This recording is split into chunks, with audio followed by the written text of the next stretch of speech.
Ang gulo ng guhit ng palad mo, iha. Ganyan po talaga yan. Ay, siya nga pala, ano po bang kahulugan nito? Pagsubok o mga suliranin. Po? Ano pong suliranin? May pagsubok kang kakaharapin. Isang panganib na hindi mo agad mapapansin. Isang sitwasyong susubok sa iyong tapang.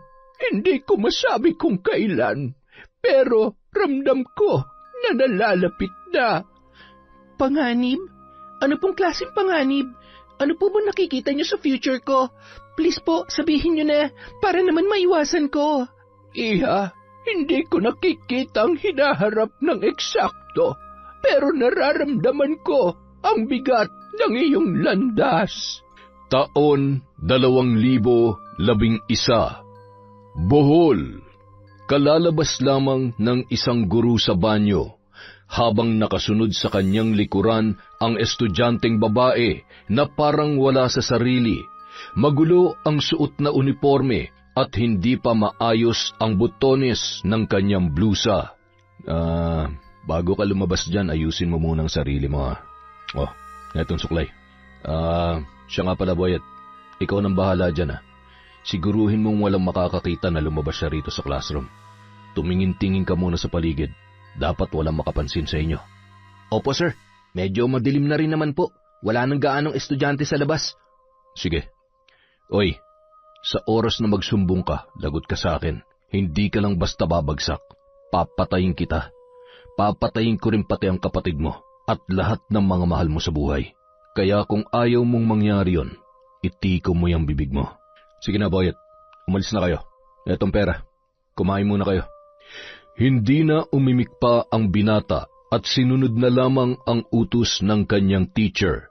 Paika-ika namang sumunod sa kanya ang dalagita na noon ay tulala lamang habang naglalakad palabas ng eskwelahan. Samantala, abala sa pagbabasa ng libro si Sarah habang hinihintay sa karinderya ang pinsan niyang si Kevin, kung saan sila palaging tumatambay at kumakain tuwing pananghalian. Malapit lamang yon sa paaralan nila at kadalasan sa mga estudyante ay nagpupunta roon, pabalik-balik dahil sa masasarap na luto ni Aling Milda. Sarah, kanina ka pa ba dyan? Wala pa ba si Kevin? Mag-aalas 5 na. Cleaners po kasi ang boys sa section nila ngayon, Aling Milda. Kaya, eto, mag-iisang oras na ako naghihintay sa kanya rito. Akala ko ay may pinupormahan ng babae yung pinsan mong yon. Gwapings pa naman ang binata. Naku, yon? Manliligaw? Malabo pong mangyari yon, Aling Milda. Halos hindi nga po makakibuyan sa harapan ng mga babae. Tsaka, anong gwapo? Nagbibiro po ba kayo? Mukha nga yung kambing na naipit sa sanga ng bayabas. Uy, ayos makapanlait, wagas. Akala mo naman kaganda-ganda, mukha rin naman puwet. Anong sabi mo? Hoy, ulitin mo nga. Kanina pa ako naghihintay sa'yo rito tapos gaganyanin mo lang ako. Sapakin kaya kita. Kainis to. Tama na yan. Kayo talagang dalawa, oo. Palagi na lamang kayong nagbabangayan. Si Kevin po kasi nauna, Aling Milda Ano ako? Pinagtatanggol ko lang ang sarili ko sa panlalait mo, no? Sumasakit ang ulo ko sa inyo. Teka, may mga natira palang ulam dito. Dumito muna kayo. Ibabalot ko lang itong mga ulam para may maiuwi kayo sa inyo para panghapunan. Hindi na hinintay ni Aling Milda ang sagot ng dalawa. Bagkus ay tumalikod na lamang habang nakatakip ang dalawang kamay sa kanyang mga tainga. Mula first year hanggang sa mag-fourth year high school ay sa karinderya niya na kumakain sina Sarah at Kevin, tumatambay at minsan ay tumutulong din sa kanya sa kusina, sa pagluluto man o sa paghuhugas ng mga pinggan. Itinuring niya na ang dalawa na sarili niyang mga anak. Mag-isa lang kasi siya sa buhay sapagkat hindi sila nagkaanak ng kanyang asawang yumao. Ilang taon na ang nakalilipas. Buti at tumahimik na kayo. Etong ulam. Pagsaluhan niyo yan sa hapunan. At saka, Kevin, pakikumusta mo na lamang ako sa mama mo. Pakisabi magpapatahi ulit ako sa kanya ng bestida.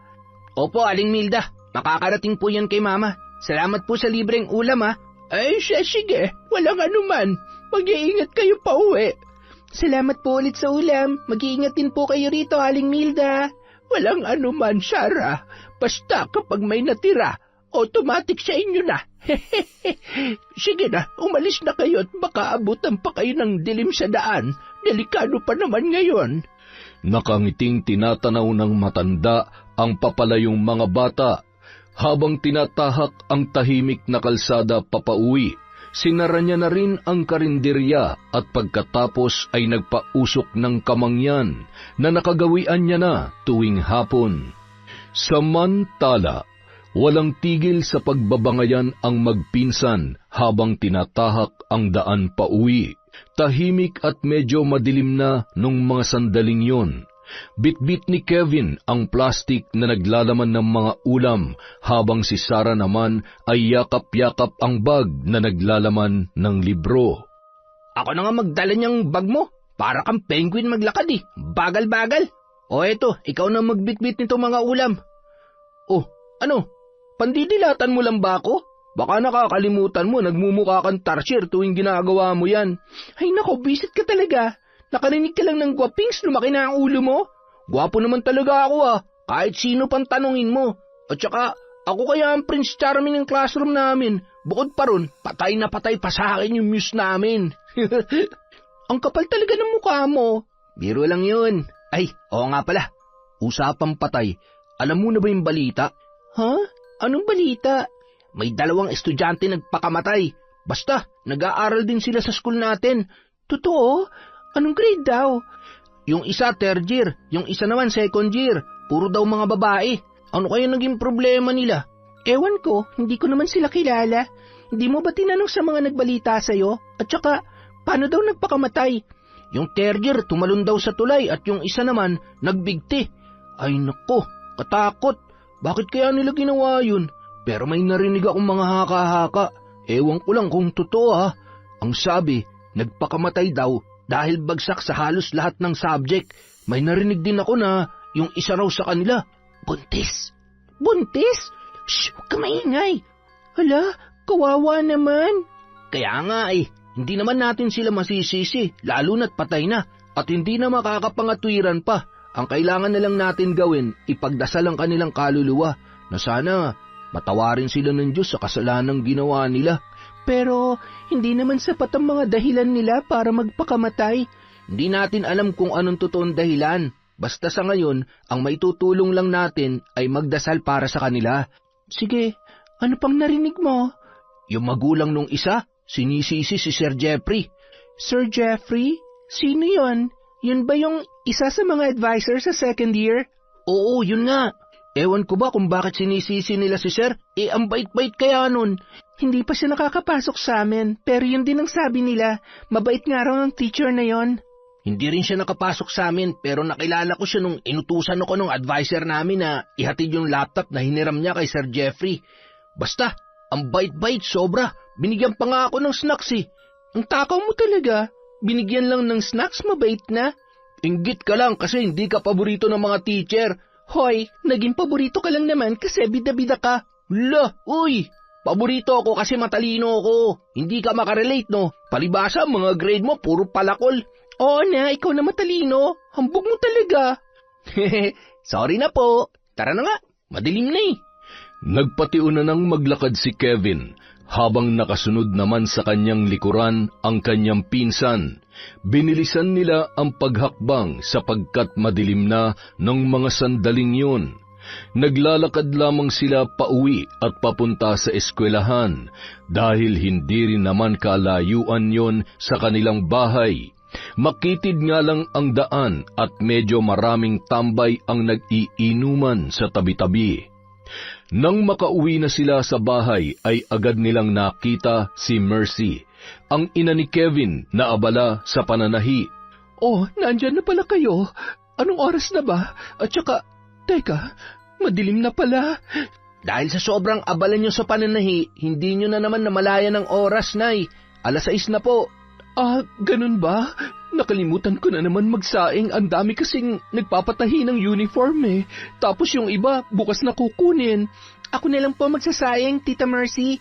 Huwag na po kayo mag-alala. Tsaka may ulam naman na po galing kay Aling Milda. Hulog talaga ng langit tong si Aling Milda. Oo, palagi na lang tayong binibigyan ng ulam. Kaya nga po eh. Siya nga po pala, maiwan ko na po muna kayo. Magbihis muna kayo para hindi lalong madumihan yung mga uniform ninyo. At ikaw, Kevin, ikaw na maghugas ng pinggan, ha? Maghapon kasi akong nananahi kaya hindi ako pwedeng mabasa. Opo, kami na pong bahala ni Sarah. Oo nga po pala, Nay, magpapatahi daw po ulit si Aling Milda ng bestida. May pinag-usapan pa ang mag-ina, ngunit umalis na si Sarah. Nagtungo yun sa kwarto upang magbihis. Si Mercy ang nag-iisang kapatid ng kanyang ina na namatay sa sakit na breast cancer nung siya ay 7 taong gulang pa lamang. Wala namang kinikilalang ama ang dalaga sapagkat ang kanyang ina ay biktima ng panggagahasa ng amo nitong lalaki nung nagtatrabaho pa yon bilang kasambahay. Wala man siyang mga magulang ay hindi naman niya naramdaman na siya ay kulang dahil itinuring na siyang parang tunay na anak ng kanyang tiyahin. Pinag-aral siya noon, minahal at inaruga, kagaya ng pag-aaruga nito sa kanyang anak na si Kevin na itinuring niya na parang kapatid. Nagbabangayan man sila ng binata, ngunit sa huli sila pa rin ang magkakampi at magkasangga. Kaya lamang minsan hindi maiwasang ikumpara ni Sarah ang sarili sa kanyang pinsan. Para sa kanya, maswerte si Kevin dahil kasama pa rin nito ang kanyang ina. Hindi tulad niya na wala ng mga magulang. Pamilya man ang turing sa kanya ng mag-ina, ngunit hindi niya maiwasang mainggit at malungkot paminsan-minsan tuwing makikita si Kevin at ang kanyang nanay. Kumusta naman ang pag-aaral niyo? Ayos lang po sa akin, Nay. Ewan ko lang dito kay Sarah. Nagsisimula ka na naman, ha? Sarap mo talagang tagtarin. Oh, anong mali sa sinabi ko? Ayos lang naman talagang pag-aaral ko. Sa katunayan nga, Nay, parang pasok pa rin ako sa mga honor sa second quarter eh. Matataas naman yung mga score ko sa quiz, tsaka nakakasagot din ako sa recitation. Mataas din ang puntos ko sa report. Bakit? Ikaw? Mababa man ang mga nakukuha kong score, pero pinagbubutihan ko naman para makapasa at makagraduate. Ay sus! Ang sabihin mo, umaasa ka lang sa floor wax para makapasa. Basa ng libro, hindi naman naiintindihan. Ikaw, pabebe sa mga teacher para lang bigyan ng mataas na grade. Hoy, hindi ah! We, talaga? Ay nako, kayo talagang dalawa ang ingay-ingay ninyo. Nasa hapagkainan tayo, ha? Baka nakakalimutan nyo yon. Dahil sa pinagagagawa nyo, baka mawala pa ang grasya sa harapan natin. Kailan ba yung second quarter exam ninyo? Sa susunod na linggo na po, Tita Mercy. O siya, magsipag kayo sa pagre-review, lalo ka na, Sarah. Opo, Tita. Aminado si Sarah na siya yung tipo ng estudyante na mahina sa pag-aaral at matagal matuto. Kailangan pa ng paulit-ulit na pagpapaliwanag para lang maintindihan ang kanyang aralin. Nang mga sumunod na araw, tutok sila sa pag-aaral, lalo na't papalapit na ang kanilang exam. Minsan naman, tinuturuan siya ni Kevin upang makapasa at makakuha ng mataas na grado. Uy, kanina ka pa ba rito sa labas? Doon mo na lang ako hintayin sa karinderya ni Aling Milda. Pasensya na talaga ah. Kailangan ko pa kasing tulungan yung mga classmate ko sa pagde-decorate dito eh. Birthday kasi nung advisor namin bukas. O siya, sige. Huwag ka magtagal ha. Baka maabutan tayo ng dilim sa daan. Pagkatapos sabihin yon ni Sarah, nagmamadali na siyang lumabas ng gate at nagpunta na sa karinderya ni Aling Milda. Oh, bakit parang kasing haba ng stick yung nguso mo, Sarah? Grabe naman po kayo, Aling Milda. Kasing haba talaga ng stick. Ay, hindi ba? Ano ba talaga nangyari sa'yo at ganyan ang pagmamukha mo? Una po, naiinis na po ako kay Kevin kasi palagi na lang kaming naaabutan ng dilim sa daan dahil sa kanya. Bukod pa ron, ang pinoproblema ko po talaga, yung second periodical exam namin sa Lunes. Nakakapagod na talagang mag-aral, Aling Milda. Kung mayaman lang ako, naku, hindi na ako mag-aaral. Para yumaman ka, dapat mag-aral ka mabuti para maabot mo yung mga pangarap mo, makapagtrabaho at kumita ng malaking pera. Kasi sabi nila, edukasyon ang susi para sa magandang kinabukasan. Nag-aaral naman ako mabuti, kaso nga lang po, hindi ako kasing talino ni Kevin. Hindi naman basehan ng talino, iha. Para magkaroon ng magandang kinabukasan, ang dapat ay masipag ka, matyaga, at madiskarte. Naku, parang ang hirap naman po nun, Aling Milda. Mas lalo tuloy nagkabuhol-buhol yung mga ugat sa utak ko dahil sa mga sinasabi ninyo. Pero, teka, ano po yung hawak nyo? Eto, mga baraha ko to sa panghuhula noon. Nakita ko lang kahapon sa lumang aparador. Marami nang ang alikabok pero nalinis ko na. Gusto mo bang subukan? Baraha? Bakit para pong iba? Hindi naman ganyan yung ginagamit ng mga tambay sa kanto sa tuwing naglalaro sila ng tong-its. Ibang barahan naman yon, iha. Ay nako, ikaw talaga, hindi ka nakikinig. Sorry na po, nagkamali lang. Para saan nga po ulit yan? Para sa panghuhula. Halika rito, lumapit ka sa akin. At saka, akin na yung kamay mo. Teka lang po, ano pong ibig niyong sabihin? Makikita niyo po bang hinaharap? Parang ganoon na nga, na hindi. Po? Parang ang gulo niyo naman po, nakainom po ba kayo? Tumigil ka nga, puro kakalokohan. Umupo ka na lang dito sa tabi ko para masubukan natin. Sumunod na lamang si Sarah sa utos sa kanya ng matanda. Kinuha nito ang dalawa niyang kamay at sinuri yon. Napakunot po ang noo niyo. May problema po ba? Ang gulo ng mga guhit sa palad mo, iha. Ganyan po talaga yan? Ay, ano po bang kahulugan nito? Pagsubok o mga suliranin. Po? Ano po yon? May pagsubok kang kakaharapin. Isang panganib na hindi mo agad mapapansin. Isang sitwasyong susubok sa iyong tapang. Hindi ko masabi kung kailan, pero ramdam ko na nalalapit na ang panahong yon. Panganib? Ano pong klaseng panganib? Ano po bang nakikita niyo sa future ko? Please po, sabihin niyo na para naman maiwasan ko. Iha, hindi ko nakikita ang hinaharap ng eksakto, pero nararamdaman ko ang bigat ng iyong landas. Naguguluhan na po talaga ako sa inyo, Aling Milda. At saka, tigilan niyo na nga po yan. Ayaw ko na, natatakot na ako. Oy, Sarah! Pasensya na, natagalan ako Tara na! Ay, teka, anong ginagawa niyo? Tsaka, ano yan?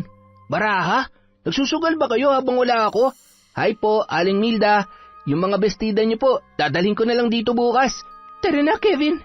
Dire-diretsyong lumabas ng karinderya si Sarah at mabilis pa sa kidlat na naglakad. Hoy, ano nangyayari sa'yo? Sorry kung natagalan ako, huwag ka naman magtampo. Hoy, Sarah! Hintayin mo ako! Langya naman, Tinutupa ka na naman. Aling Milda, alis na po kami. Sige, mag-iingat kayo. At saka, bantayan mo lagi ang pinsan mo, Kevin. Naguguluhan man, tumango na lamang si Kevin at mabilis na sinundan ang dalaga. Sarah, ayos ka lang ba? Ano bang problema? Sorry talaga kung natagalan ako. Yung iba ko kasing classmate, hindi tumulong lalo na yung mga lalaki. Ayos lang yon, hindi naman ako nagtatampo. Masakit lang ang ulo ko ngayon. Teka, di ka naman mainit pero uminom ka na lang ng gamot mamaya para mawala yan. Siya nga pala, eto, tsokolate. May nag-confess sa akin kanina, tapos binigyan ako ng ganyan. Pero, sa'yo na lang. Alam mo namang hindi ako mahilig sa matamis Ubusin mo yan. Huwag ka mag-alala, meron pa ako dito para kay nanay, kaya sa'yo na lahat yan. Salamat. Mamaya ko nalang kakainin to. Teka, bakit napakaseryoso mo naman? Tapatin mo nga ako, may problema ka ba? Tsaka, kanina sa karinderya, anong ginagawa niyo ni Aling Milda? Anong pinag-uusapan niyo? Kutob ko kasi, kaya ka nagkakaganyan dahil sa sinabi niya sa'yo. Wala yun, tsaka napakachismoso mo talaga. I-share mo na kasi sa akin, para ka namang others Si Aling Milda kasi, kung ano-anong pinagsasabi, nakakainis. Ha? Ano ba sinabi niya? Basta, marami siyang sinabi. Ano nga yun? Sabihin mo na. Ako naiinis sa'yo eh. Kung magkukwento ka, diretsuhin mo na, hindi yung ganyan. Binibitin mo ako eh. Hinulaan ako ni Aling Milda kanina. Nakita niya raw sa mga guhit dito sa palad ko na may kakaharapin daw akong suliranin o panganib sa buhay. Tapos nararamdaman niya rin sa mga barahan niya na malapit na dumating yung araw na yon. Yun lang? Yun ba ang dahilan kung bakit bad mood ka ngayon? Oo. Ay, teka, bakit hindi ka nagulat? Sinabihan ka na ba ni Aling Milda tungkol doon? Hindi ako mag-react kagaya mo. Tsaka, walang sinabi sa akin si Aling Milda. As if naman maniniwala ako. Oo, parang nanay na natin siya. Pero sa usaping ganyan, hindi ako naniniwala. Kaya kung ako sa'yo, huwag mong seryosohin yung mga sinabi niya. Kung ayaw mong tumanda ka agad, baka nakakalimutan mong nakakadagdag sa kapangitan mo yung pagiging seryoso. Sana hindi ko na lang sinabi. Ginagawa mo lang biro ang lahat eh. Wala ka talagang kwentang kausap. Hoy, hintayin mo ako! Mga babae talaga oh. Hirap intindihin. Patakbong naglakad si Sarah at iniwan ang kanyang pinsan na walang tigil sa kakatawag sa kanya. Sa hindi inaasahan, biglang may mabilis na motor ang papalapit sa dalaga. Sa gulat ay hindi siya nakagalaw at parang naistatwa nung mga sandaling yun. Sarah! Hoy, Sarah! Tumabi ka dyan! Sigaw ni Kevin habang nakatingin sa pinsan na muntik ng masagasaan. Buti na lang ay iniliko ng driver ang motor kung kaya't natumba ito sa gilid na walang katao-tao. Hoy, muntik mo na masagasaan ang pinsan ko ah! Walang iya ka? Muntik ka na makapatay ng tao! Kung makapag-drive kayo, kala nyo pagmamayari nyo tong daan ah! Sarah, halika dito. Ayos ka lang ba? Ayos lang ako, pero siya, ayos lang kaya siya? Parang nawalan yata ng preno yung motor niya eh. Pre, ayos ka lang ba?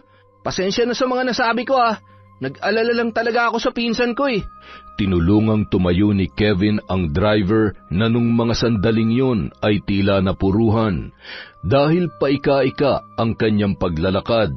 Mukhang hindi ka okay ah. Mas mabuti siguro kung hihingi na kami ng tulong para madala ka kagad sa ospital. Wag na, ayos lang ako. Salamat. Kailangan ko lang iunat-unat tong katawan ko para mawala ang sakit. Teka, Sir Jeffrey, kayo po ba yan? Oo, ako nga. Pasensya na kayo ha. Nawalan lang ng preno tong motor ko. Naku, sorry po talaga sa mga nasabi ko. Hindi ko po sinasadya yun. Hindi kasi namin alam na kayo po pala yan. Ayos lang. Naiintindihan ko naman. Madilim na rin kasi tapos ang bahaging to wala pang poste. Ayos lang ba yung pinsan mo? Ano, ayos ka lang ba? Opo sir. Kevin, siya ba yung teacher na sinasabi mong mabait? Yung namimigay ng snacks? Oo, siya yun. Tumahimik ka na nga lang. Nakakaiya kasi. Ay, sir, matanong ko lang. Ano po bang ginagawa niyo dito sa lugar namin? Galing po kasi kayo ron. May kinausap lang akong kaibigan. O siya, sige na. Umuwi na kayo, gabi na. Sigurado po ba kayong ayos na kayo? Baka may maitutulong kami sa inyo, sir. Hindi na, ayos na. Sige na, kaya kong sarili ko. Magsasalita pa sana si Kevin, pero hinila na siya ni Sarah papalayo. Dahil ng mga sandaling yon, ay tila nagbago ang tono ng kanilang teacher. Ikaw talaga, napakadaldal mo. Hindi ka nalang manahimik.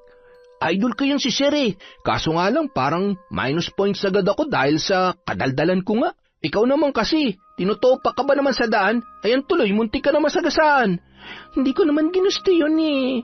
Tsaka ako ba may kasalanan kung bakit nawalan ng preno yung motor ng paborito mong teacher? Tsaka mukhang hindi ka naman niya kilala. Hoy, kilala ako nun ah. Madilim lang talaga yung paligid kaya hindi niya ako namukaan. Magpasalamat ka wala siyang subject na i-handle sa atin. Kasi kung meron, baka bagsak ka na, lalo na sa ugali mo kanina. Bakit? Sino bang hindi mapapasigaw? Muntik ka na nga niyang masagasaan. Ay nako, kasalanan ko pa. Tara na nga. Nauna nang maglakad si Kevin at sinundan naman siya ni Sarah. Nang makarating sa bahay ay agad na nag-usisa ang ina ng binata kung bakit sila natagalan at kung bakit tila sumabak sa gera ang pagmumuka ng dalawa. Sinabi naman ni Kevin ang nangyari sa kanyang ina mula sa inasta ni Sarah pagkatapos nitong magpahula kay Aling Milda. hanggang sa muntik na masagasaan ng kanilang teacher na nawalan ng preno ang motor. Teka, Sarah, huy! May naisip ako. Ano na naman yan? Baka kalokohan na naman yan, ha? Seryoso to, oy. Ano nga? Siguruhin mo lang na maganda yung lalabas sa bibig mo, ha? Kasi kung hindi, baka lumipad tong kamao ko sa mukha mo. Paano kung yung tinutukoy na panganib ni Aling Milda ay yung nangyari na kanina? Yung muntik ka na masagasaan? Ano sa tingin mo? Baka yun ang tinutukoy niya, di ba? Oo nga, no. Hindi ko yun naisip, pero baka yun na nga yun. Madali lang naman pala pero muntik ka na ron, ha? Akala ko talaga kung anong pagsubok na yung pagdaraanan ko, nag-overthink tuloy ako. Nang mga sandaling yun, nakaramdam ng kapanatagan si Sarah dahil nalampasan niya ang pagsubok na maaaring tinutukoy ni Aling Milda. Kinabukasan, habang papunta sa eskwelahan ay napansin nila ang maraming tao na nagkukumpulan sa may tulay, ang tanging daanan lamang papasok sa kanilang lugar. Halos hindi sila makadaan dahil sa mga tao na nakikiusyoso roon. Ano kaya nangyayari? Ewan ko rin. Magtanong ka kaya sa kanila? Makikisiksik na nga lang muna ako ron. Titingnan ko kung anong tinitingnan nila. Teka, nandyan si Tita Mercy, oh. Hindi ba siya yan? Ha? Oo nga, si nanay nga yan. Kaya pala, ang aga-agang nawala sa bahay. Nandito lang pala, nakikimarites. Agad nilang nilapitan si Mercy na noon ay abala sa pakikipagtsismisan sa ilang mga kababaihan na naroroon. Nay, ano nangyayari dito? Tsaka ang aga niyong umalis sa bahay, ha? Marites ka talagang tunay. Paano naman akong hindi mapapachismis Tingnan mo nga yan nangyari. Agad na napatingin sina Kevin at Sarah sa itinuro sa kanila ni Mercy. Sa ibaba ng tulay, naroon ang dalawang dalagita na wala ng buhay. Ang isa ay hubot-hubad habang ang isa naman ay nakasuot pa ng uniforme. Uniform yan ng mga babae sa eskwelahan namin, Tingnan niyo po, katulad nung kay Sarah. Pero naguguluhan po ako, Nay. Tumalon ba sila o nagpakamatay? Parang napaka-imposible naman kasi tingnan niyo, nakahubad yung isa. Baka ni-rape yan, tapos tinapon dyan sa baba. May punto ka dyan, anak, pero ang hula namin ay nag-away sila nung isa, kaya nauwi sa ganyan. Hindi yan, Nay. Kung mag-aaway sila, di sana buhay pa yung isa. Tsaka, tingnan niyo naman nakahubad yung isa. Tsaka yung naka-uniform, binagsakan ng bato, wasak yung ulo.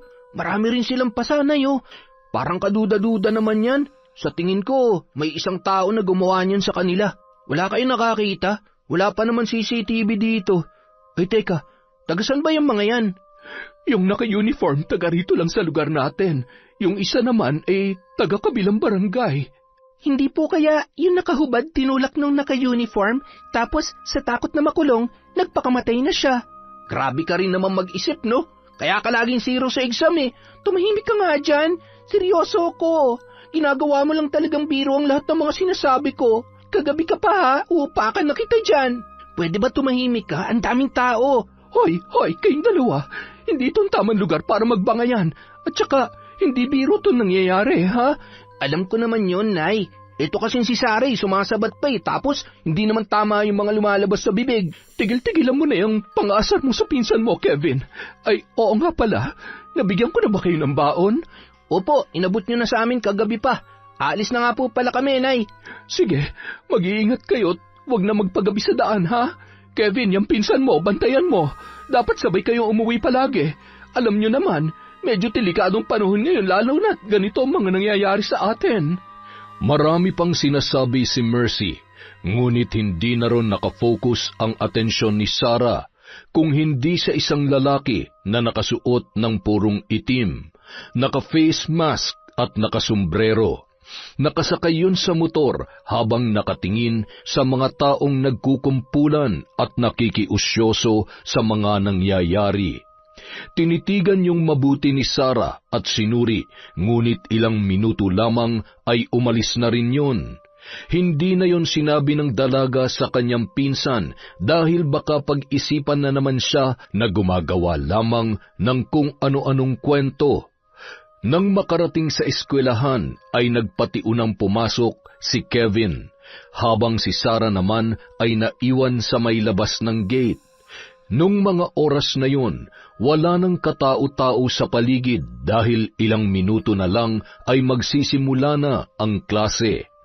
Papasok na sana ang dalaga, ngunit natigilan siya nang makita sa may di kalayuan, sa bahaging maraming damo, ang lalaki na nakita niya rin sa lugar kung saan nangyari ang krimen.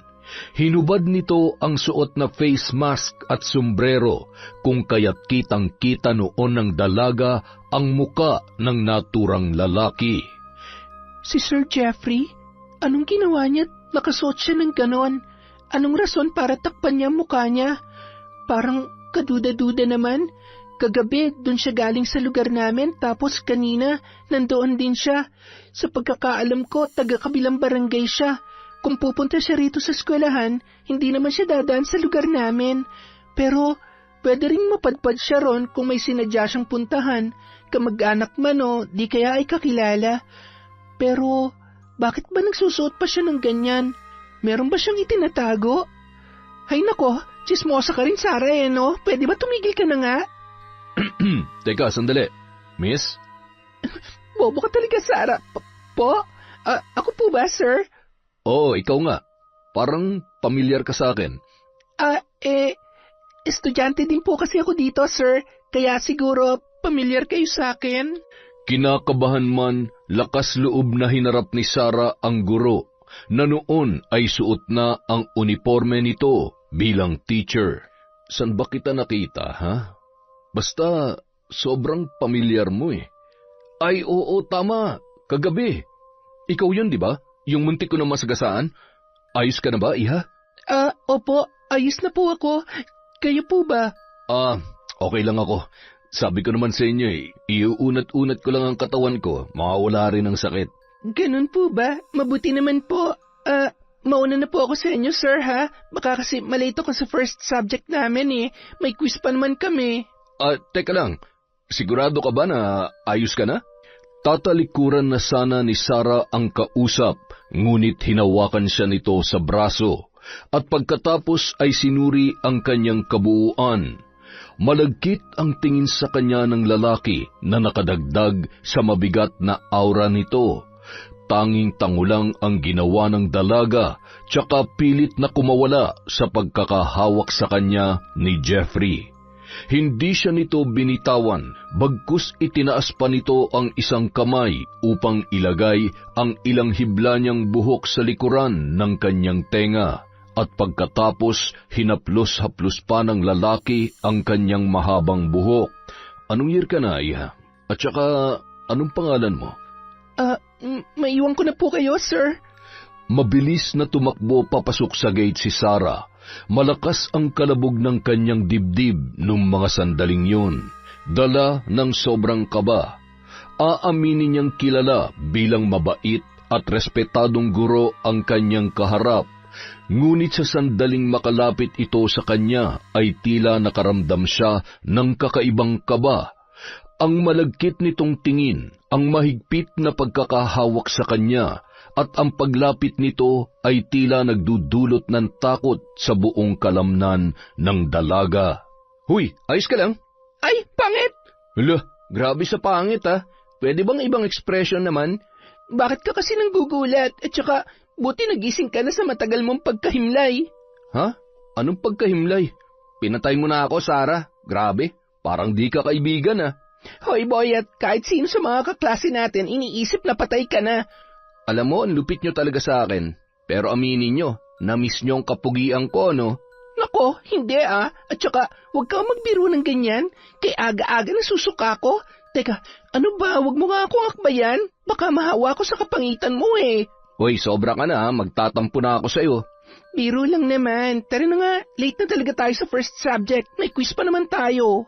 Nauna nang naglakad ang dalaga habang nakasunod naman sa kanyang likuran si Boyet. Nang magtanghalian, sabay silang dalawa na nagpunta sa karinderya ni Aling Milda. Nag-usap sila doon habang hinihintay si Kevin.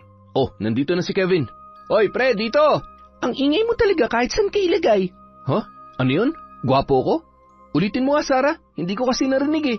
Ewan ko sa'yo, kayo na nga mag-usap niyang pinsan ko. Tutal, parehas naman kayo niyang parang may saltik.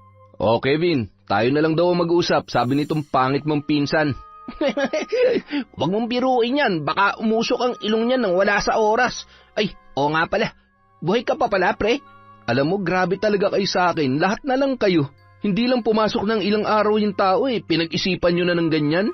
Ay, nako, para ka kasing multo. Pasulpot-sulpot lang. Saan ka ba galing? Tsaka, anong ilang araw? Baka isang buwan. May trabaho kasi ako, kaya halos hindi nakapasok sa klase. Nagtatrabaho ka na? Saan?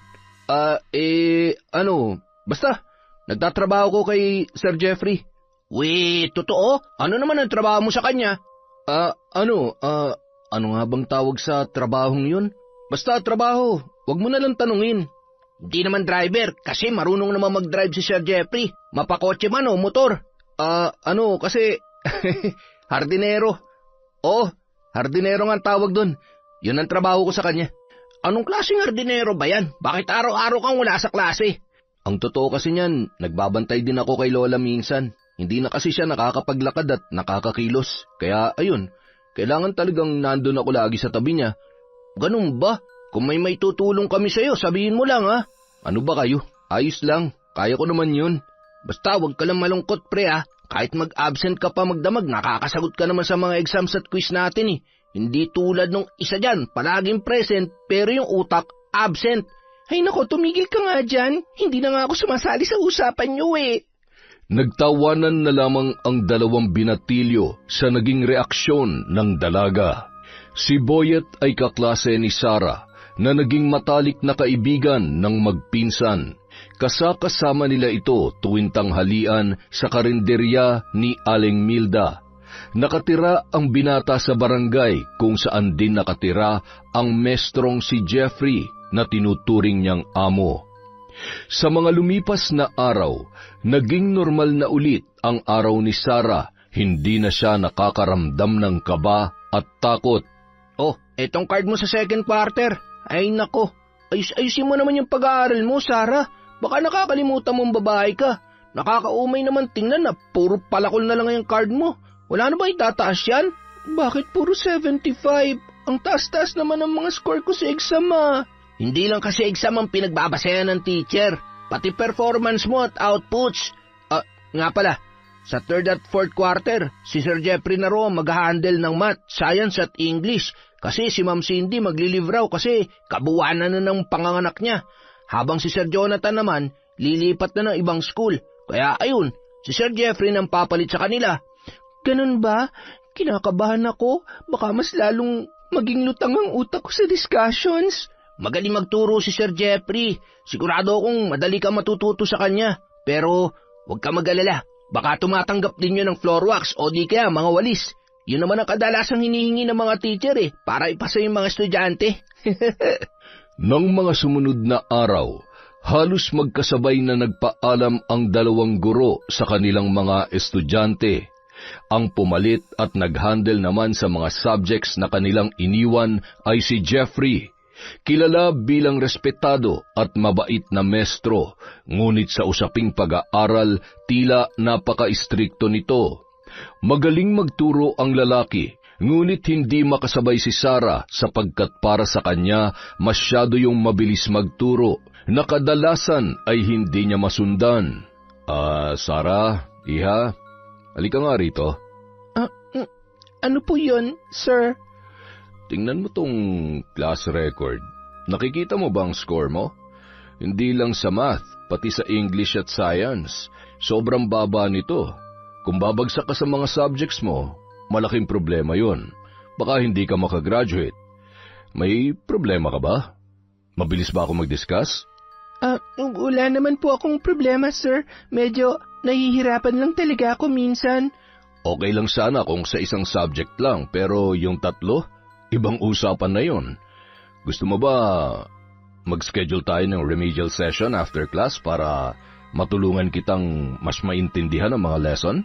Ayos lang naman po ang pagtuturo nyo, sir.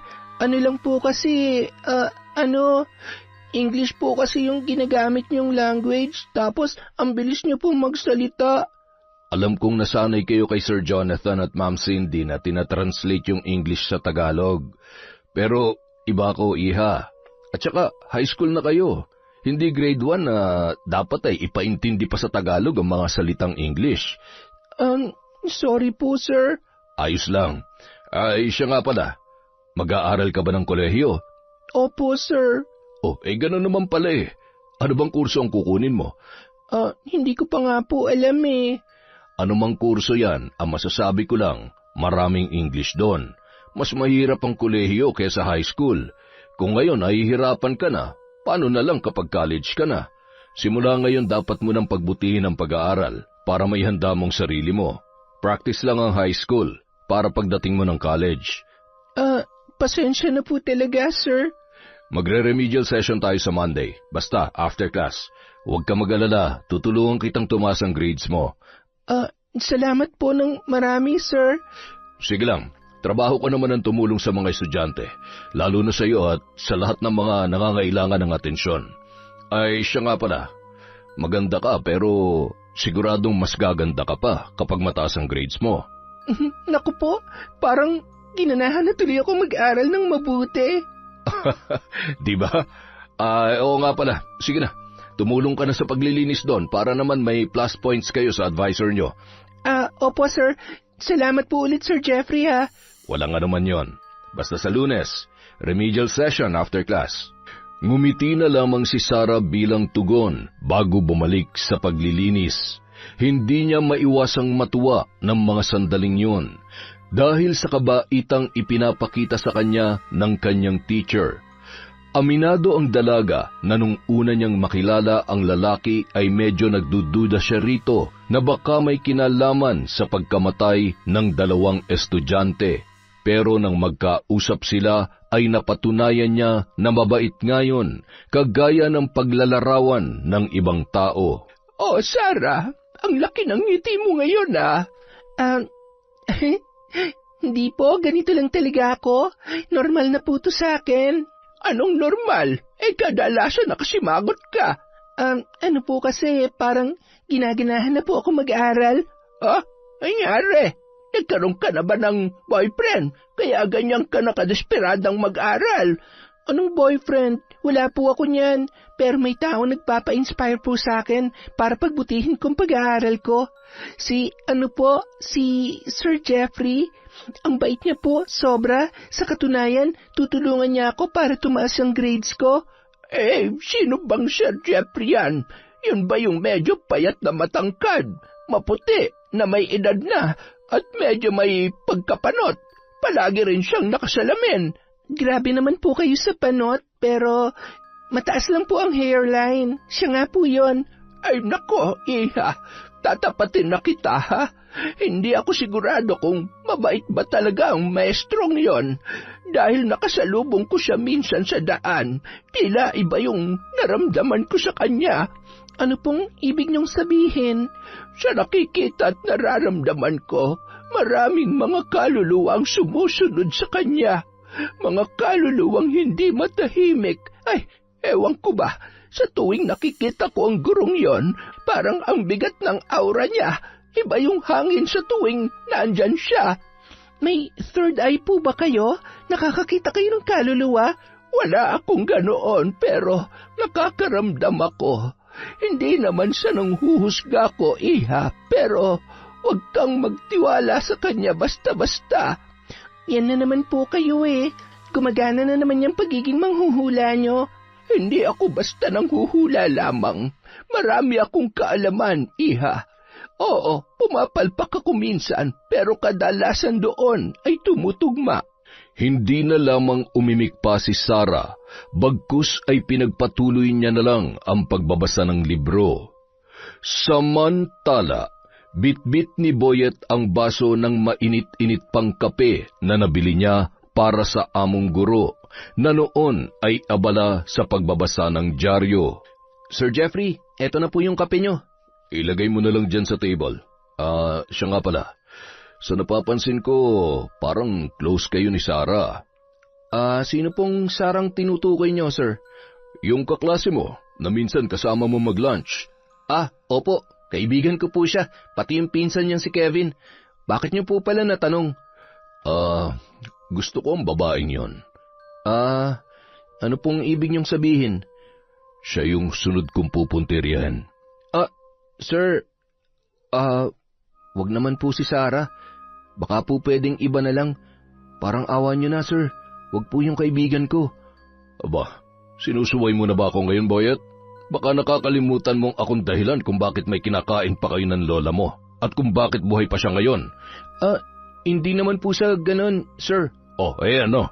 Mahihirapan po kayo kay Sarah dahil palagi po silang magkasama ni Kevin. Medyo mahirap nga silang paghiwalayan. Siya, sige na. Ako na lang ang bahala. Matitikman ko rin ang batang yon. Hindi man ngayon, pero malapit na. Hindi po ba kayo natatakot sa pulis, sir? Baka makulong po kayo. Alam niyo naman po, di ba? Yung ibang mga magulang na nabiktima natin, nagdududa na sa inyo. Ay, sus. Wala naman silang ebidensya. Bukod pa ron, pera lang ang katapat ng mga pulis at investigador. Tumahimik na lamang ang binata habang pinagmamasdan ang mestro na abala ulit ang atensyon sa pagbabasa ng dyaryo. Makalipas ang ilang araw, kinuha ni Jeffrey ang atensyon ni Sarah sa pamamagitan ng pagtuturo dito. Nagkunwari siyang mabait at may malasakit sa dalaga. Gusto niyang kunin ang loob nito upang bumigay at makuha ang tunay niyang pakay. Naiintindihan mo na ba, Sarah? Opo, nauunawaan ko na po ang formula. Salamat po talaga, Sir Jeffrey. Walang anuman yon. Tsaka, hindi ka naman mahirap turuan. Siya nga pala, may ipapagawa ako sa'yo. Ano po yon? Gumawa ka ng reflection sa mga natutunan mo sa remedial session natin. At ang deadline sa Sunday, 5:00 ng hapon. Okay ba yon? Sa linggo ko po ipapasa? Oo, at saka bawal ang maliit ng pagpasa, ha? Bukod pa ron, yun din ang hihingin kong output sa'yo para tumaas yung mga grade mo. Wala pong pasok sa linggo, sir. Alam ko, pero deadline is deadline. Alam mo naman kung saan ako nakatira, di ba? Puntahan mo na lang ako ron.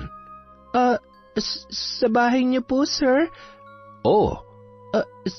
Sige po, sir. Salamat po ulit. Sa linggo po ipapasa ko. Huwag po kayo mag-alala. Siya nga pala, pwede na po ba akong umuwi? Naghihintay po kasi sa akin si Kevin sa karinderya ni Aling Milda. Tsaka medyo madilim na rin po, sir. Sige. Mag-ingat kayo. See you on Sunday, Sarah. Tanging pagtango lang ang isinagot ng dalaga bago lumabas ng classroom.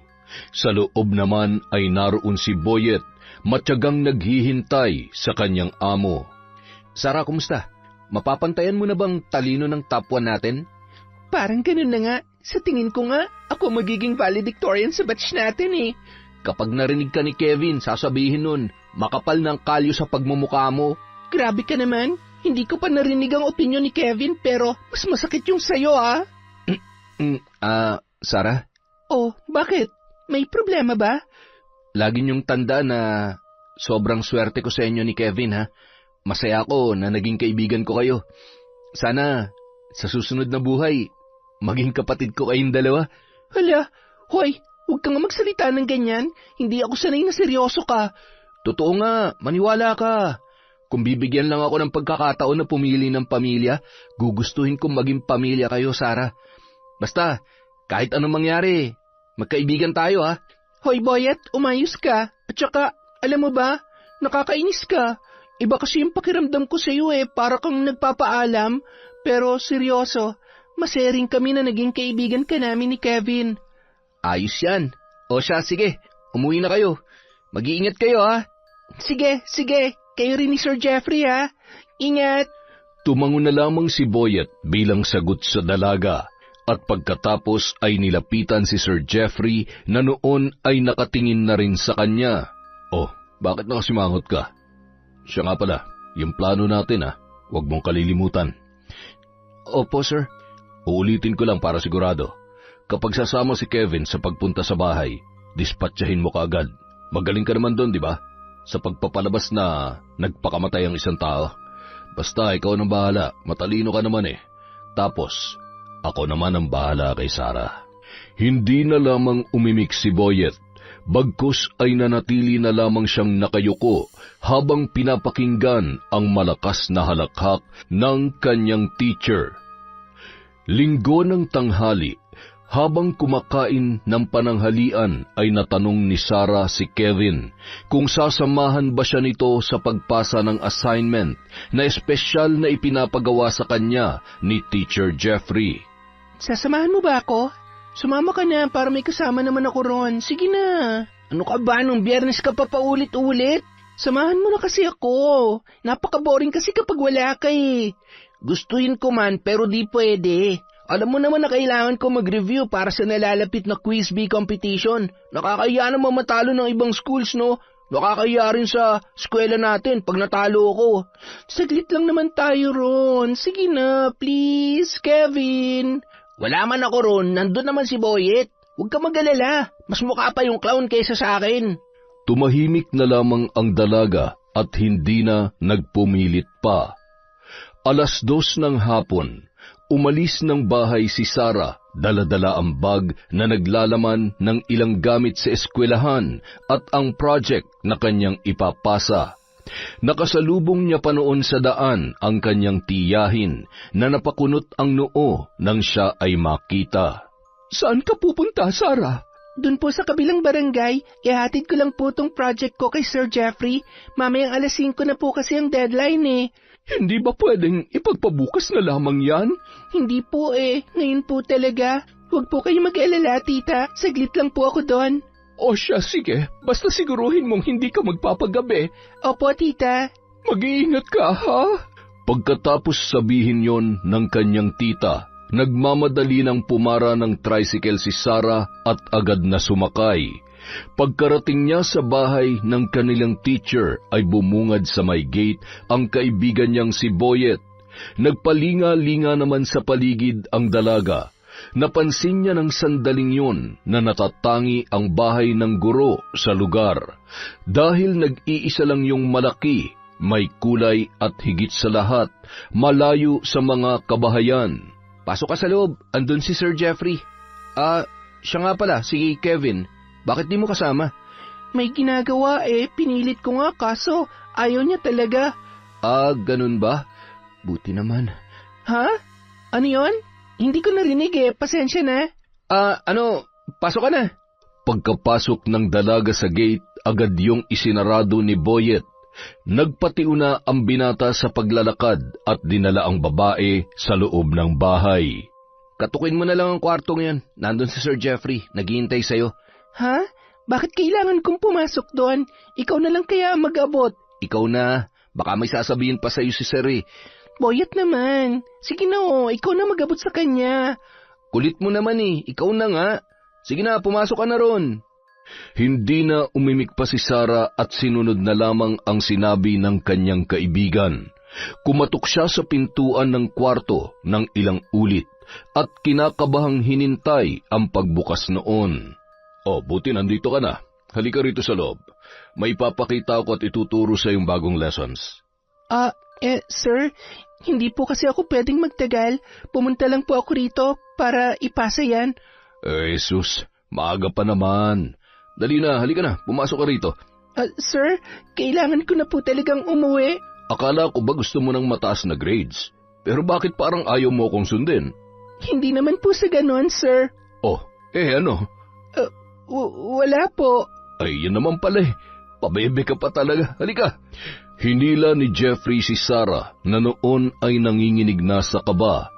Nang mga oras na yun, walang suot na pang itaas ang lalaki dahilan ng pagkailang ng dalaga. Pagkapasok sa loob ay agad na nilak ng teacher ang pintuan na mas lalong nakadagdag sa takot na kanyang nararamdaman. Sir, uuwi na po ako. Sige na po. Teka lang, may papakita pa ako sa iyong lessons eh. Dapat i-perform natin to ngayon para mabigyan na kita ng score. Nanahimik na lamang si Sarah at hinintay ang sunod na gagawin ng lalaki na noon ay abala na sa pagpipindot ng remote control ng TV. Tumigil lamang yon nang makita na sa malaking screen ang malaswang video. Ito ang performance task na kailangan mong i-perform ngayon, Iha. Lumayo ka sa akin! Tulong! Tulong! Please, sir, wag po! Tulong! Tulungan niyo ako! Anong pipiliin mo? Hindi ka makakagraduate dahil puro bagsak ang mga grades mo? O gagawin natin to? Tapos makakakuha ka ng pasadong grado. Mamili ka! Ayoko po! Parang awa niyo na! Pauwiin niyo na po ako! Sa pagkakaalam ko, nagbabanat ng buto yung mama ni Kevin para lang mapag-aral kayong dalawa. Pero ano kayong mararamdaman niya kapag nalaman niyang wala sa listahan na magmamarcha sa graduation ang pangalan mo? Ha? Marami pang sinabi ang teacher upang manipulahin ang dalaga at sundin nito ang kanyang kagustuhan. Ilang minuto lang, tumigil na rin sa pagpupumiglas si Sarah na ikinatuwa naman ni Sir Jeffrey. Samantala, pabalik-balik naman sa paglalakad sa malaking sala si Boyet habang paulit-ulit na tinitingnan ang orasan. Nag-aalala siya sa sitwasyon at kalagayan ng kanyang kaibigan nung mga sandaling yon. Gusto man niyang tulungan si Sarah, ngunit buhay niya ang maaaring maging kapalit nun. Ilang oras ang lumipas ay lumabas na sa kwarto ang kanyang amo at inutusan siya nito na magtimpla ng kape. Agad naman yung sinunod ng binata. Habang nagtitimpla, agad niyang kinuha sa bulsa ang pampatulog na sana'y gagamitin niya para kay Kevin kung sakaling sumama ito. Walang pagdadalawang isip niya yung inihalo sa inumin at pagkatapos ay ibinigay kay Teacher Jeffrey. Alam mo nang gagawin mo. Idispatcha mo ng babaeng yon.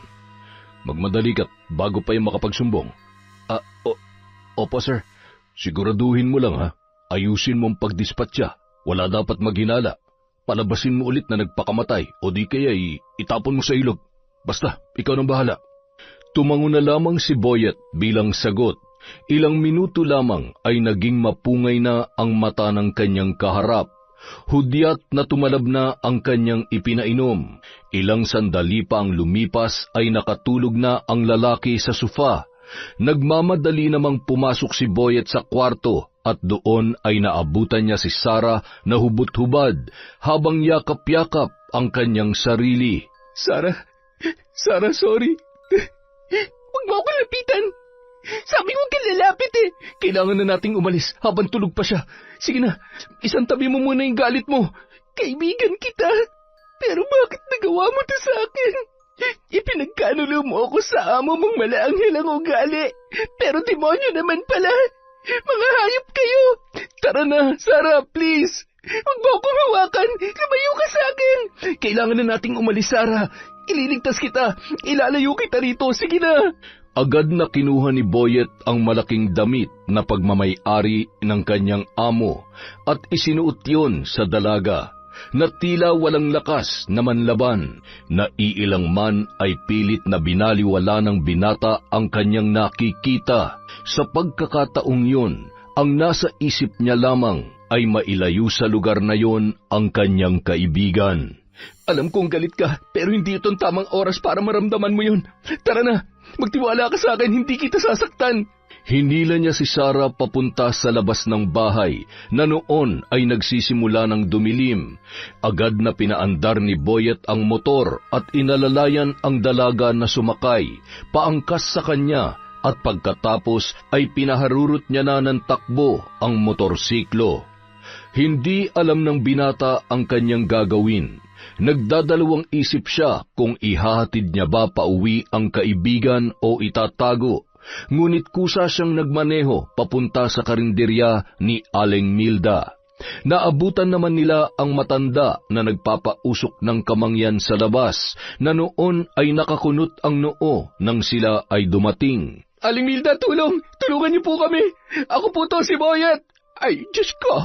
Ano nangyari sa inyo? Sino naman yung kasama mo? Sarah? Nako! Anak, ano ba nangyari? Tulungin mo ako, Boyet. Nakatulog siya dahil po siguro sa pagod. Bakit ganito ang itsura niya? Ano ba talaga ang nangyari? Sa loob na po tayo mag-usap. Binuhat ni Boyet si Sarah papasok ng karinderya, habang si Aling Milda naman ay aligagang sumunod. Nanginginig pa ang mga kamay ng matanda nang isara niya ang mga bintana at pintuan. Magsalita ka, Boyet. Ano ba nangyari sa inyo? Ano po kasi, Aling Milda, huwag po sana kayo magagalit sa akin. Magagalit talaga ako kapag hindi ka pa nagsalita. Ano po kasi, naaalala niyo po bang bali-balita tungkol dun sa mga babaeng estudyante na nagpakamatay kuno? Yun pong mga nangyari nung nakaraang buwan?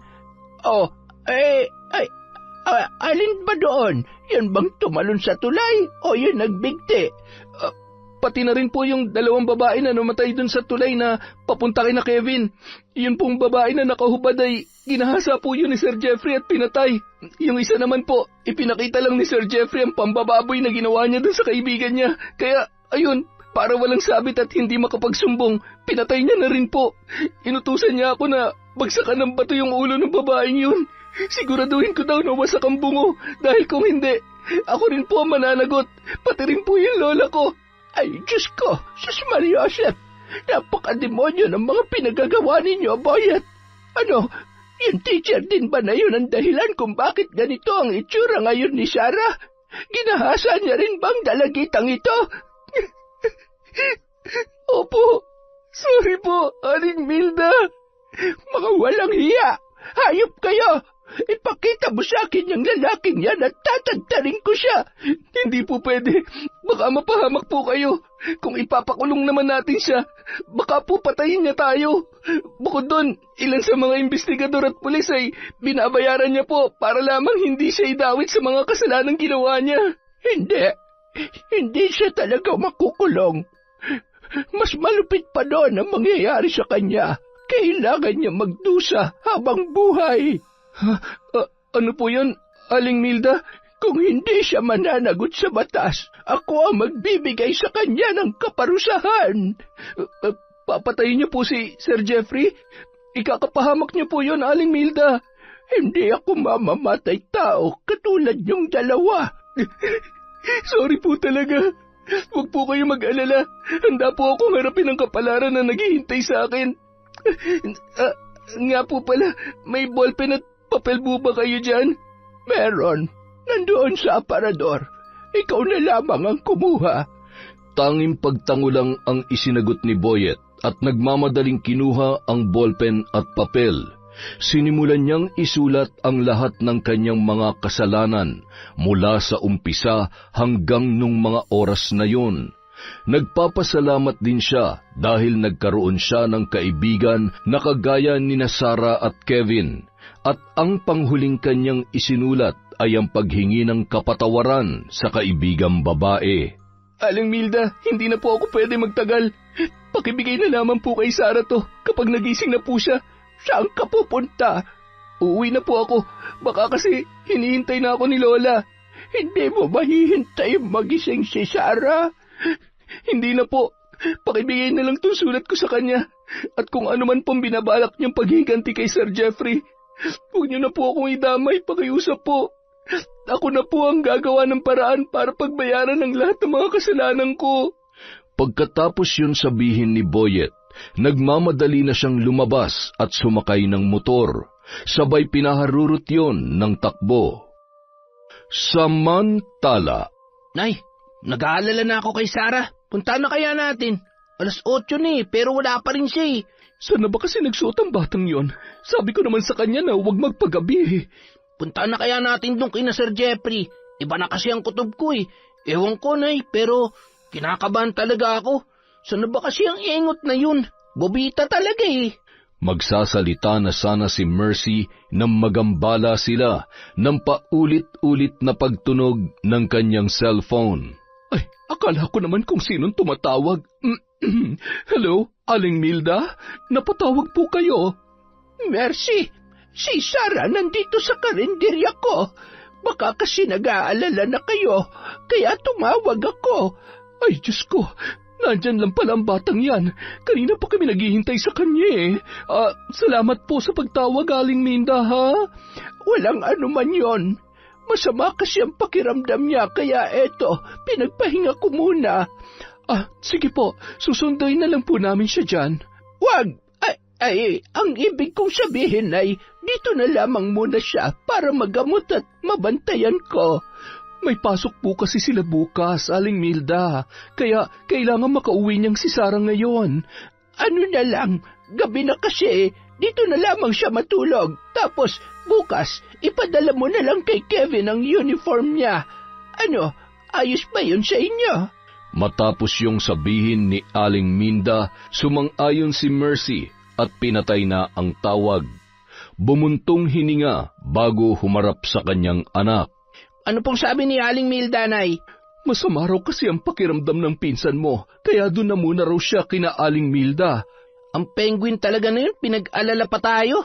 Pero mabuti na lang at ligtas siya. Napakamot na lamang ng ulo si Kevin habang tinitingnan ang ina na hawak-hawak pa rin ang kanyang cellphone. Kinabukasan, maagang gumising ang binata upang makapaghanda sa pagpasok at maihatid ang uniforme ng kanyang pinsan. Nang makarating siya sa karinderya ay sarado pa yon, ngunit naabutan naman niya sa labas si Aling Milda na parabang may inaabangan. Aling Milda, magandang umaga po. Si Sarah po. Nandoon sa loob. Mabuti at dumating ka na. Kanina pa kita hinihintay. Bakit po? May kailangan po ba kayo sa akin? Pumasok ka sa loob. Bantayan mo muna ang pinsan mo ron. At huwag mo siyang hahayaang lumabas. Sige po, pero saan po ba kayo pupunta? Doon lamang sa likod. May huhukayin lamang ako. Sige po, mayuhan ko na po muna kayo. Naguguluhan man, nagmamadaling pumasok sa loob ng karinderya si Kevin. Naabutan niya roon si Sarah na nakaupo sa sahig habang hawak-hawak ang isang papel. Sarah, ayos ka lang ba? Bakit ka umiiyak? Hindi nagsalita ang dalaga, bagkus ay patuloy lamang sa pagtulo ang kanyang mga luha. Kinuha naman ni Kevin ang papel na iniabot sa kanya ni Sarah, saka yun tahimik na binasa. Ano? Si Sir Jeffrey at si Boyet ang dahilan ng mga patayan na nangyayari dito? At nag-ahasa ka? Sarah, sagutin mo ako! Oo. Ang hina ko, Kevin. Wala akong nagawa. Ang bobo ko talaga. Ang bobo ko. Huwag mo sisihin ang sarili mo. Ako may kasalanan. Kung sinamahan lamang kita, hindi sana mangyayari yun sa'yo. Ayos lang. Hindi naman natin alam na mangyayari sa akin to eh. At saka, huwag ka mag-alala. Si Aling Milda nang bahala kay Sir Jeffrey. Ha? Anong ibig mong sabihin? Babarangin niya si Sir Jeffrey. Hindi niya gagawin yon para lang sa akin, kundi sa lahat ng mga nabiktima ng hayop na teacher na yon. Naguguluhan man ay hindi na nag-usisa pa ang binata. Bagkus ay niyakap na lamang niya ang pinsan na noon ay iyak ng iyak. Ilang minuto lang dumating na si Aling Milda, bitbit ang malaki at maputik na kahon. Pagkabukas ng matanda ay nagliparan ang mga alikabok na ikinabahin pa ng magpinsan na noon ay tutok lamang sa seryosong muka ni Aling Milda. Sinimulan nang ilabas ng matanda ang kanyang mga gamit sa pambabarang, kagaya ng manika, iba't ibang garapon na naglalaman ng mga pininong insekto, kandila, karayom, sinulid at marami pang iba. Ganyan din yung mga nakikita kong palabas sa TV. Totoo po ba mga yan? Paano niyo po ba babarangin si Sir Jeffrey? Tutusok-tusokin niyo rin po ba ang manikang yan? Hindi ang manika ang gagamitin ko, Kevin. Ito lang ang kailangan ko. Basta, huwag na kayong maraming tanong. Manood na lamang kayo at huwag nang mag-usisa pa. Nanahimik na lamang ang binata at pinanood ang ginagawa ng matanda. Ilang minuto lang ang lumipas ay nagluto ng isang putahe si Aling Milda. Habang naghahalo ng mga sahog, hinaluan niya rin yon ng mga dinikdik na garapata at salagubang ng pinumpino, at alupihan na noon ay gumagalaw-galaw pa. Namatay lamang yon nang maluto na sa sobrang init. Nagsindi rin yon ng isang itim na kandila at ipinatak yon sa kanyang iniluluto. May binibigkas ding salita ang matanda na tanging siya lamang ang nakakaintindi. Huminto lamang siya nang maubos na ang hawak-hawak niyang kandila. Kumuha siya ng maliit na platito at nagsandok doon. Pagkatapos, tinakpan niya yon ng pulang tela at muling nag-orasyon. Ilang minuto lang natapos na ang matanda. Tinanggal niya ang tela at ilang saglit pa ay nag-usal na naman ng kakaibang dasal, saka yon dinuraan at hinalo-halo. Samantala, dahil natagalan gumising, 9:00 na nang makarating si Teacher Jeffrey sa eskwelahan. Papasok na sana siya sa gate, ngunit natigilan siya nang makita si Aling Milda na papalapit sa kanya. Nginitian siya ng matanda na agad niya ring sinuklian. "Magandang umaga po, Aling Milda." Magandang umaga rin sa'yo, sir. Ay, siya nga po pala. Pwede po bang humingi ng pabor sa inyo? Ay, sige po, ano po ba yon? Ano po kasi, may bago akong recipe na nadiskubre. Hindi ko alam kung masarap ba o tama bang pagkakatimpla ko dahil wala po akong panlasa. Gusto ko sanang ipatikim yon kina Sarah at Kevin, kaso ay hindi ko sila nakita ngayong umaga. Nag-absent yata yung magpinsan, kaya pwede po ba akong humingi ng tulong sa inyo? Pakitikim naman po itong luto ko. Huwag po kayong mag-alala, wala po yung bayad. Basta sabihin niyo lamang sa akin kung masarap ba o hindi, o kung ano man ang lasa. Aba, magiging judge pala ako for today ah. Sige po, gusto ko yan. Basta libre lang po ah. Tamang-tama rin po na ako'y nakita nyo kasi sa totoo lang po, kumakalam ng sikmura ako sa gutom. Eh, eksakto pala. Salamat po, sir. Tatanawin ko malaking utang na loob tong kabutihan ninyo. Eto po, tikman niyo po. Karning baboy yan na hinaluan ko ng mga espesyal na sangkap. Sana po ay magustuhan ninyo. Nang iabot ni Aling Milda ang platito kay Jeffrey, ay palihim siyang nag-usal ng orasyon. Kinuha yun ng lalaki na walang kaalam-alam sa maitim na balak ng matanda. Inamoy-amoy pa yon ng maestro, saka walang pakundangang tinikman. Naguguluhan man siya sa lasa, ay naubos niya pa rin yun dahil sa kanyang nararamdaman na gutom. Ano? Masarap ba? Ang masasabi ko lang po ay, pasadong-pasado po sa panlasa ko. Sobrang sarap po, Aling Milda. Ang napansin ko lang po ay parang naparami ang cornstarch, kaya sobrang lagkit, pero overall, masarap na masarap po. Ay, maraming salamat po, sir. Babawasan ko na lamang siguro ang harina. Wala nga naman po yun. Ay, siya nga po pala. Maiwan ko na po kayo, ha? Late na po kasi ako eh. Mahirap na, baka kaltasan pa nila ang sahod ko. Tanging pagtango na lamang ang itinugon ni Aling Milda sa lalaki at pasimple niya pa yung tinapik ng 3 beses sa balikat. Nang talikuran niya si Sir Jeffrey ay kapansin-pansin ang tila paulit-ulit nitong pagbahin.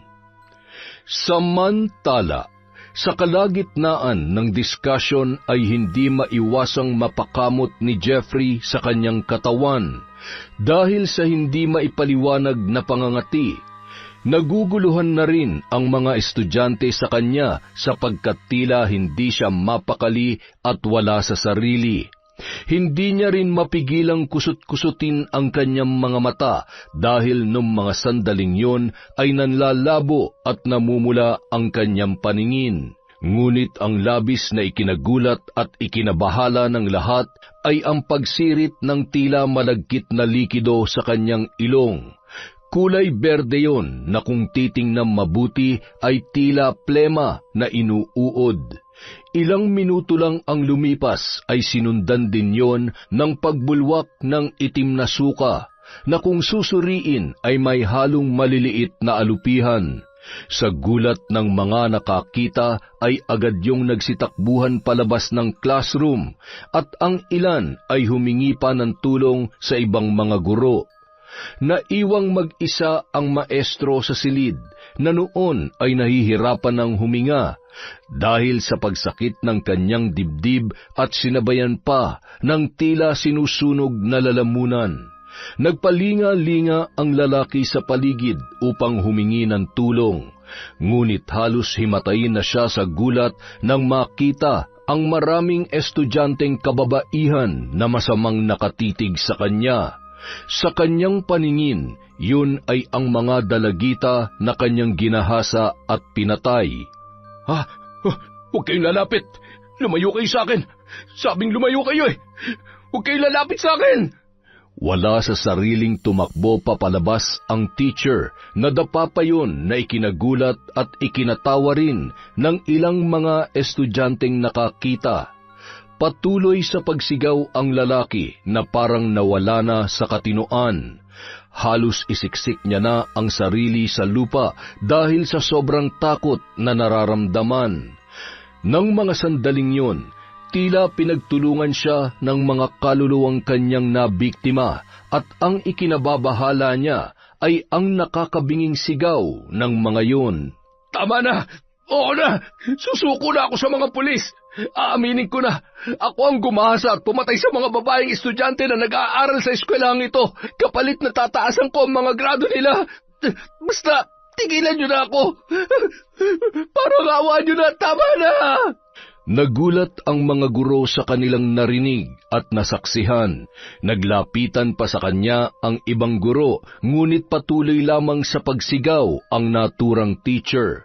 Walang tigil ito sa pagkalmot sa sariling ulo dahil ng mga oras na yon ay naggagapangan na sa kanyang katawan ang mga garapata na hindi niya alam kung saan nanggaling.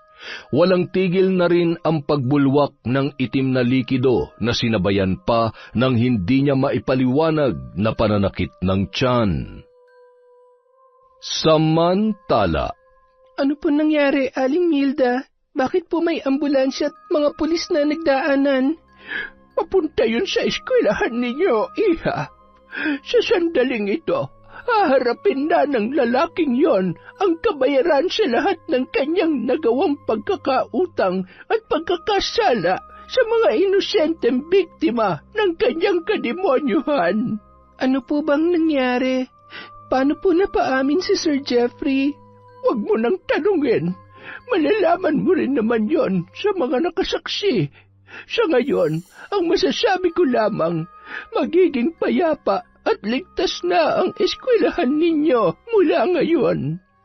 Nung araw na yun, inimbestigahang muli ang teacher at doon ay nalaman ang lahat ng kanyang mga pinaggagawa. Ang mga magulang ng mga inosenteng estudyanteng biktima ay hindi pinalagpas ang nangyari. Siniguro ng mga ito na pagbabayaran ng lalaki ang mga kahayupang ginawa niya sa kanilang mga anak. Ibinalita rin ni Sarah kay Mercy ang nangyari sa kanya at ang pambababoy sa kanya ng maestro.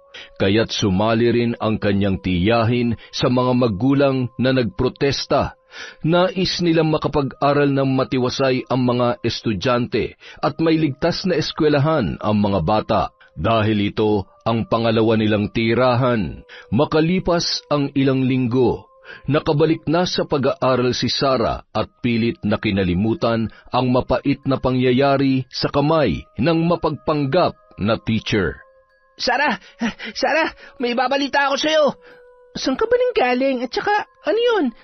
Si Boyet, si Boyet, wala na. Anong ibig mong sabihin? Natagpuan daw kaninang umaga sa bahay nila na wala nang buhay. Nagbigti siya, Sarah. Wala nang kaibigan natin. Sigurado ka? Huwag ka magbiro ng ganyan, Kevin. Totoo nga. Nalaman ko rin na 1 linggo na pala siya mag-isa sa bahay na yun dahil yung lola niya dinala ng mga tiyahin niya sa Cebu. Hindi ko man lang siya nakausap. Hindi ko nasabi sa kanya na napatawad ko na siya. Walang tigil sa pag-iyak ang magpinsan habang inaalala ang masasayang alaala kasama ang kanilang kaibigan. Nang malaman ng ilang mga estudyante ang nangyari, ay hindi rin nila maiwasang malungkot dahil nawala ang isa sa mapagbiro, palatawa at palakaibigang estudyante sa kanilang eskwelahan. Maraming sumama sa paghatid kay Boyet sa huling hantungan. Nagkasalaman ang binata, ngunit alam din ng nakararami na siya'y biktima rin lang ng kanilang teacher na si Sir Jeffrey. Samantala, sa kulungan, pinagdidiskitahan at pinagtutulungan ng ilang preso ang kawawang si Jeffrey, na noon ay tila naaagnas na ang katawan. Nanunuot na rin sa ilong ang mabaho nitong amoy.